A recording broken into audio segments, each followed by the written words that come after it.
Make sure you guys smash that subscribe button if you guys are fans of the content being posted onto this channel to always be in the loop with more content similar to this, and be sure to hit the video up with a like if you're enjoying the content. And with that being said, let's begin. So it looks as though it was only a matter of time before spoilers for Godzilla vs. Kong were to be revealed, and judging based on the overall conversation being held involving Godzilla vs. Kong, it would only now appear that in fact we are going to be getting the actual Godzilla fight Kong, but MechaGodzilla is still going to be a considerable factor in this movie, especially towards the end. So of course, if you guys don't want to find out what happens in this movie, then be sure to click off of the video, as of course we are going to be diving heavy into the spoilers, which again do go on to take with a grain of salt, because as of right now we don't know if this is definitive confirmation, but based on the reliable sources accounted for, this looks as though it could be legit. So courtesy of Heavy Spoilers, World of Geekdom, and Gary Thompson, the following spoilers for Godzilla vs. Kong goes as follows. Now if you guys go back and remember the Godzilla King of the Monsters movie, and you go back and really observe the ending with Ghidorah's head having to be severed with Apex having to hold on to it,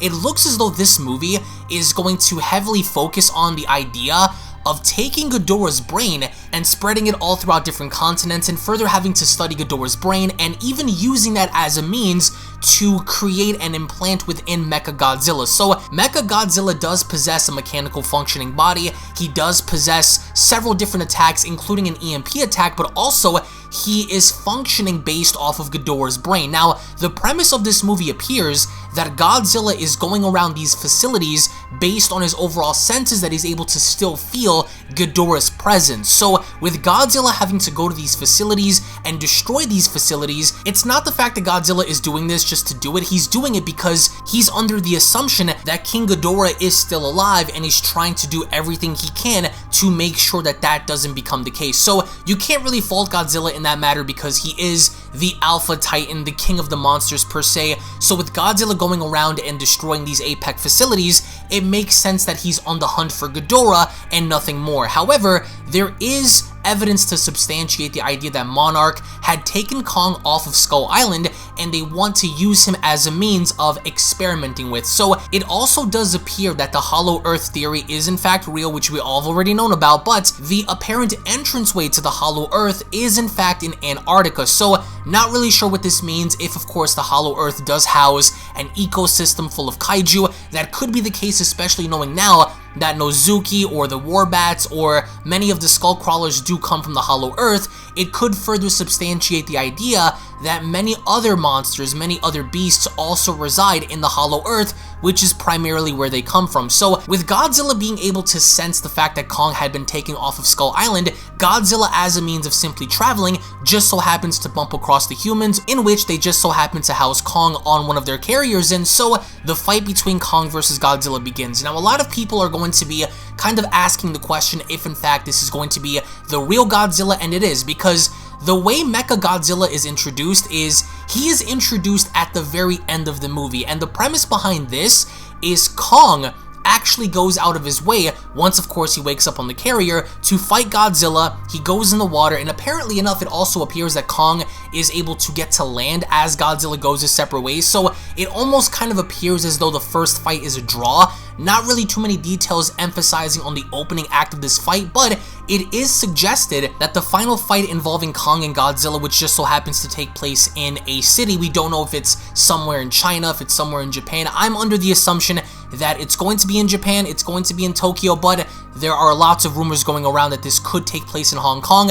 That fight itself is being rumored to be the best fight within the MonsterVerse series, which means Godzilla 2014, Godzilla King of the Monsters, and Kong Skull Island. So if that ends up being the case, that makes sense, but the fight itself between the two is labeled as being very barbaric and very intense. So we do understand that Kong is going to be using several weapons. There are rumors going around that Kong is going to actually be able to pick Godzilla up just with sheer strength alone and throw him in the city, which is going to be absolutely amazing. I'm really glad that they're kind of emphasizing on Kong's overall strength, because if you take a look scientifically at a primate, primates are much stronger than humans and arguably one of the strongest animals on Earth, so you can only imagine a 300-foot tall gorilla could be able to pick up a monster that size and do something with him. So again, take that with a grain of salt because we don't know definitively if that's the case, but both titans are said to be badly injured. Godzilla does actually do substantial damage to Kong, and Kong actually does substantial damage to Godzilla, and the battle axe that Kong has actually ties into the Hollow Earth, which is where Kong apparently goes to get this special axe from, because it would appear that this axe, according to several sources, does come from his ancestors. His ancestors were the ones to use this weapon in the Great War, because Dr. Serizawa and many other, I guess you could say, members of Monarch did actually allude to a Great War that happened many generations ago. So Kong goes down there, he actually does encounter Nozuki and many other kaiju in which he does fight, and once Kong retrieves this weapon, that's of course when he goes out of his way to fight Godzilla with, but at the very end of the movie it would appear that Godzilla actually does beat Kong and he's about to finish Kong off. So according to the rumors and according to the spoilers, Godzilla does get the better of Kong at some point, and he's about to finish him off. And that's when some of the Apex members find this opportunity to be very lucrative, and they unleash MechaGodzilla. Now, the difference between MechaGodzilla here, apparently enough, is MechaGodzilla is entering this fight while both kaijus are very, very tired and very injured. So now we have a situation arising where apparently enough Godzilla does end up fighting MechaGodzilla by himself, and considering all the damage that Kong had done to Godzilla, Godzilla simply can't keep up, and MechaGodzilla is actually rumored to have several different abilities and several different kind of techniques and evasive moves that we haven't seen him do in the ToHo movies, which is still relatively new, including some sort of an EMP attack. So considering how Godzilla tries his best to fight off against MechaGodzilla, MechaGodzilla is going off of this instinct, being the fact that a part of Ghidorah's brain is still inside of him, so MechaGodzilla is functioning kind of as if he was Ghidorah in the flesh, right? Except he has a mechanized body, so it only makes sense for Ghidorah's kind of consciousness to kick in to have MechaGodzilla kind of function the way he's functioning in going all out in not only destroying the city, but also Godzilla itself. So it's also stated that at the end of the movie, MechaGodzilla does beat Godzilla, and he's about to finish Godzilla off until, apparently enough, according to heavy spoilers and insider Michael Reed, Kong comes into the picture at the very end, and it looks as though the second Kong gets involved in this fight, we do end up seeing Kong kind of attack and destroy MechaGodzilla from behind. Of course, MechaGodzilla not being aware or not being able to be conscious of what Kong is doing because they assumed that Kong was going to be down for good.